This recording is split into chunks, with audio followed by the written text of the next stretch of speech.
You ever have one of those days where the world flips upside down in 5 minutes flat?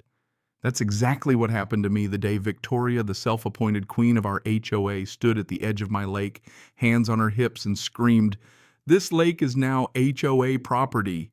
You're trespassing." Like I'd somehow woken up on the wrong planet. Then she whipped out her phone and dialed 911 right there on my own land. But here's what Victoria didn't know: I'd been watching her every move for weeks, just waiting for her to try something bold. The next 5 minutes, just five, turned everything upside down and changed our whole neighborhood for good. Let me back up a second. My name's Ryan, 50 years old, retired engineer, and for 20 years that little lake out back was my world. My late wife Mary and I built it with our own hands. Every stone in the walkway, every board on the dock, we did it together. After cancer took Mary, that lake became my sanctuary, the place where I felt her the most. Every summer I'd host a fishing event in her honor, 20 years running, until Victoria rolled in with her clipboard and her rules, deciding my little piece of heaven was just too noisy for her taste.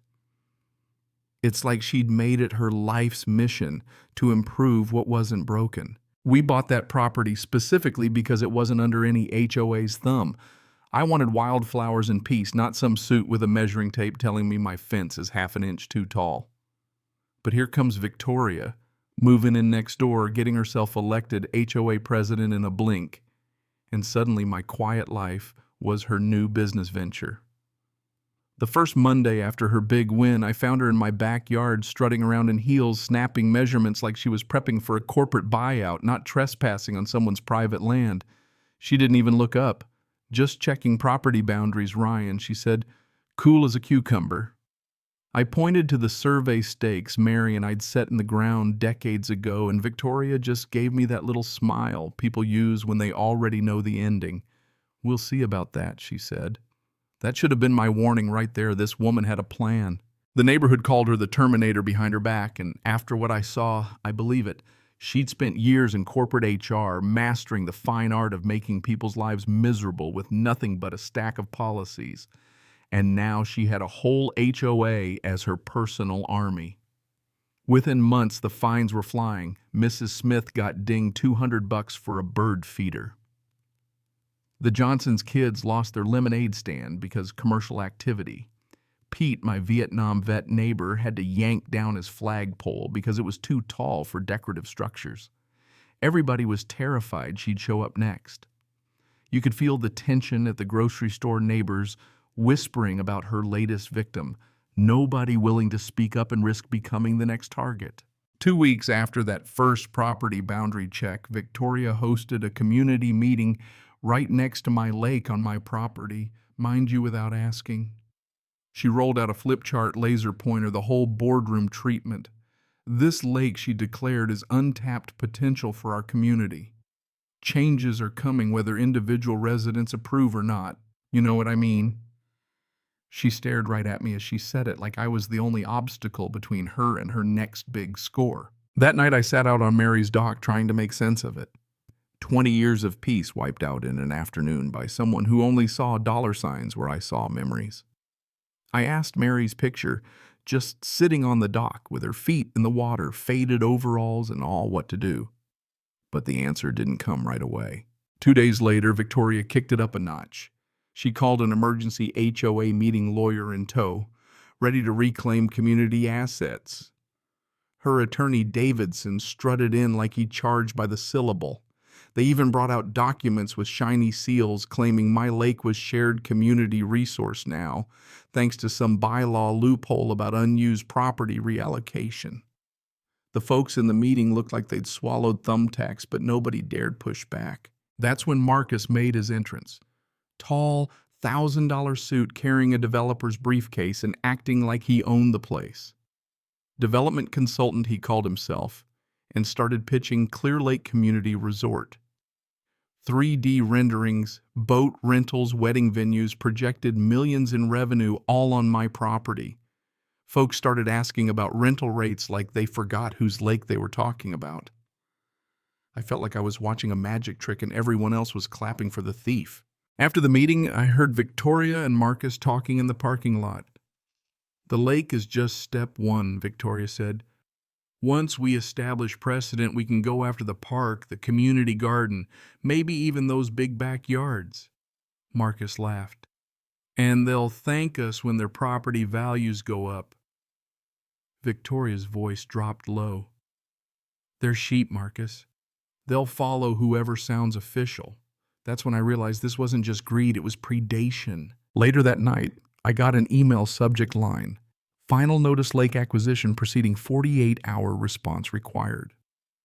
All the legalese in the world designed to make me feel powerless.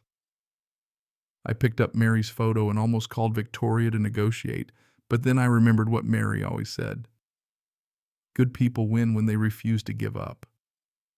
So instead, I called Samuel Rodriguez, pro bono community lawyer, fighter of bullies. Pete, my neighbor, vouched for him. Samuel listened to my story and said, "Ryan, this doesn't sound like bylaw enforcement. It sounds like fraud." He offered to dig for free because, as he put it, I grew up in a neighborhood where developers pushed out families. I won't let it happen again. Samuel's first call back nearly knocked the wind out of me. Victoria's technically exploiting a gray area. She might have legal standing.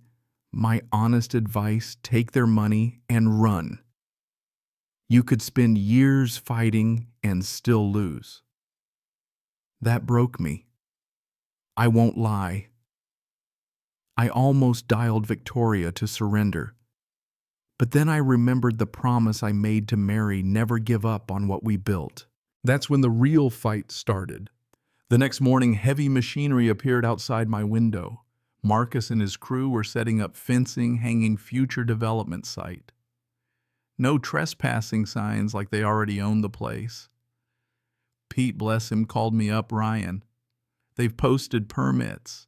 It's like they think the transfer already happened." I stormed out there, demanded answers. Marcus barely looked up.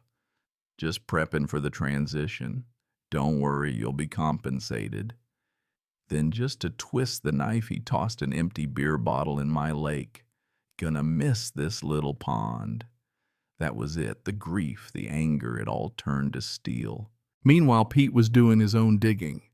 Turns out Marcus had a string of similar scams in other states, seducing HOA board members and running off with the goods before the law could catch up. He wasn't just a slick boyfriend, he was a pro. Organized crime, not neighborhood drama.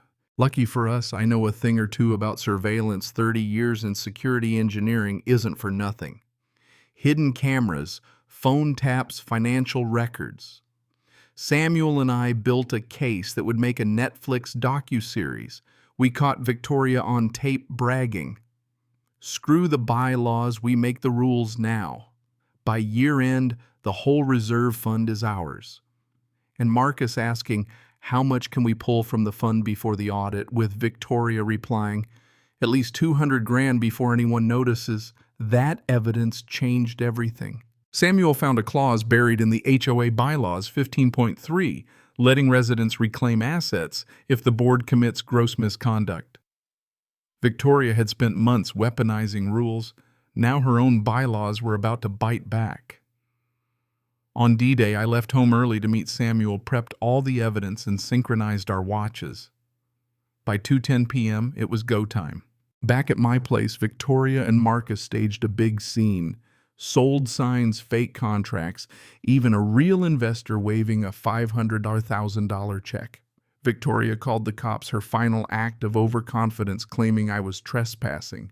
She didn't know Samuel and I had already filed with the court and that everything was about to backfire in her face. The cops arrived, I handed over property deeds, audio recordings, all the works. Then Samuel and I walked into the clubhouse, cut straight through the champagne celebration, and dropped our evidence on the table. What you've witnessed today is fraud, conspiracy, and embezzlement, Samuel announced. The whole room froze. We played recordings, showed forged documents, and even Elena, our treasurer, confirmed the missing money. Pete stood up, voice trembling. She made me take down the flag that honored my son while she was stealing from us all. Victoria went through all 5 stages of grief, right there: denial, blame, threats. Desperation, she broke when the cops put her in cuffs, Marcus right behind. The judge later called it systematic abuse of community trust. Victoria got 3 years in prison, Marcus 18 months. The best part? The clubhouse keys passed to me on behalf of the community. We tore down the members-only sign, opened the doors, and started over. You'd think that was the end, right? But life's always got another curveball. 3 months later, I get a letter, $50 million offered by a real development company. They want a partner, not bulldoze. No one would lose their home. I'd have veto power. Their track record, solid. They saw how we turned things around, wanted to spread our model nationwide, protect other communities from HOA abuse. My neighbors argued both sides, new funding and programs, or risk letting outsiders in again. I stood by Mary's grave and read her the proposal. Was I ready to take that leap, help even more families? So here's my question. When you win one battle, do you settle in or step up and fight for others who still need help? What would you do?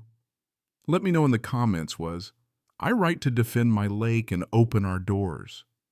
Would you trust outsiders with your neighborhood's future or keep things simple and close to home?